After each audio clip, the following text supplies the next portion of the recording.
One nucleotide, जब differentiate करेंगे दोनों को तब हम लोग वहां पे लिख देना है, ठीक है। तो वन न्यूक्लियोटाइड को आपको देखना है, मतलब आपने जो एक बीट लाइक स्ट्रक्चर देखा था उसके बारे में आप एनालाइज कर रहे हैं कि क्या क्या उसमें आपको देखने को मिलेगा। तो सबसे पहली चीज, जो फर्स्ट थिंग आपको यहाँ पे नजर आएगा, पहला जो इसका कंपोनेंट है दैट आर नाइट्रोजिनस बेसिस, ठीक है। नाइट्रोजिनस बेसिस फर्स्ट कंपोनेंट है इसका।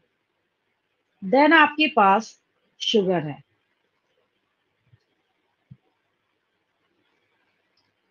उसके बाद थर्ड कंपोनेंट है आपके पास यहाँ पे इनऑर्गेनिक इनऑर्गेनिक फॉस्फेट, ठीक है। तो ये थ्री कंपोनेंट्स आपको देखने को मिलते हैं यहाँ पे। तो ये जो थ्री कंपोनेंट्स हैं, इसमें भी क्या चेंज आएगा जब डीएनए आएगा। तो शुगर जब हम लिखेंगे, अभी मैं आपको नोट कर देती हूँ, तो शुगर के बारे में जब बात करेंगे तो अगर डीएनए होगा तो ये शुगर डीऑक्सीराइबोज हो जाएगा, आरएनए होगा तो राइबोज होगा। नाइट्रोजनस बेस जो चार है उसमें से डीएनए में एक रिप्लेस होगा और आरएनए में उसी को रिप्लेस करके दूसरा आएगा। नहीं बोलने का मतलब समझे, देखिए नाइट्रोजनस बेसिस आपके पास है यहाँ पे। नंबर वन है एडेनिन,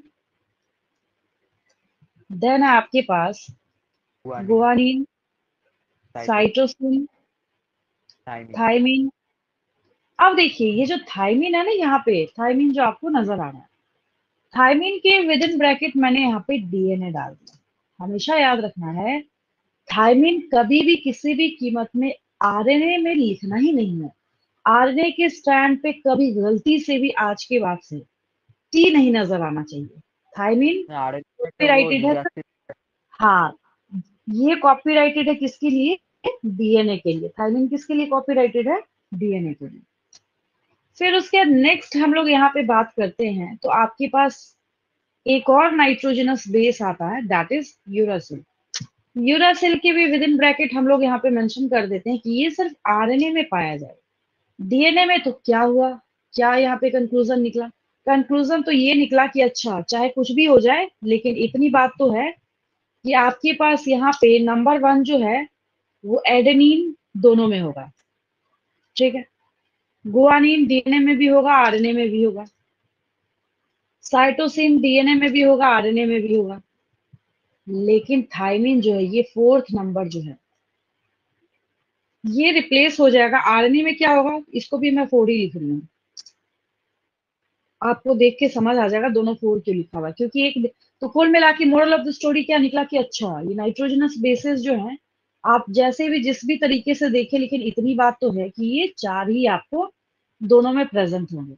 अगर आप डीएनए में देखेंगे तो एटीजीसी, और अगर आप आरएनए में देखेंगे तो एयूजीसी। एटीजीसी मैंने क्यों बोला शॉर्ट में? एटीजीसी थायमिन के लिए टी, और अगर आरएनए की बात करें तो एयूजीसी, ठीक है।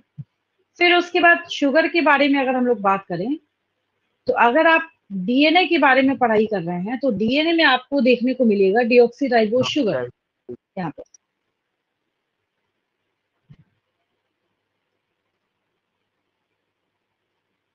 डीऑक्सीराइबोज शुगर इन डीएनए, और जो राइबोज यहाँ पे शुगर। डीऑक्सीराइबोज है, तो इसको हमें क्या करना है, याद रखना है, D for DNA, D for deoxyribose, R for RNA, R for ribose. बाद हम लोग यहाँ पे क्या ऐड कर देंगे, राइबोज शुगर इन डीएनए को यहाँ पे हमें आरएनए कर देंगे, ठीक है। बस इतनी सी बात है ये। तो आपको इतना समझ आया कि अच्छा ये सब एक साथ समराइज करके हम इनके डिफरेंसेस में मेंशन करेंगे। तो आपको साथ के साथ याद रखते चलना है। अगर अचानक से बताना, आपको टेंशन हो जाएगी और बहुत सारी चीजें आपको समझ नहीं आएगी। कुछ बच्चों ने पढ़ा हुआ है 11th क्लास में और बहुत सारे बच्चों के लिए नया है। तो मैं आपको बिल्कुल जीरो बेसिक से स्टार्ट करूँ। Inorganic phosphate as it is दोनों में प्रेजेंट होगा। क्या कंक्लूजन आपने निकाला? आपने बोला अच्छा एक है नाइट्रोजनस बेस, दूसरा है शुगर, और तीसरा है इनऑर्गेनिक फॉस्फेट, बीएसपी। क्या है आपके पास? बीएसपी शॉर्ट में याद रखेंगे तो एग्जाम टाइम में भी आपको ये काम देगा। तीन हमने कंपोनेंट्स देखा है किसके? न्यूक्लियोटाइड के, तो दोनों के न्यूक्लियोटाइड के बारे में। तो बोलने का ये मतलब हुआ कि जब डीएनए आरएनए के बीच में डिफरेंसेस लिखेंगे तो हम ऐसा मेंशन कर सकते हैं कि in DNA the nitrogenous base which is only present in DNA, that is thymine.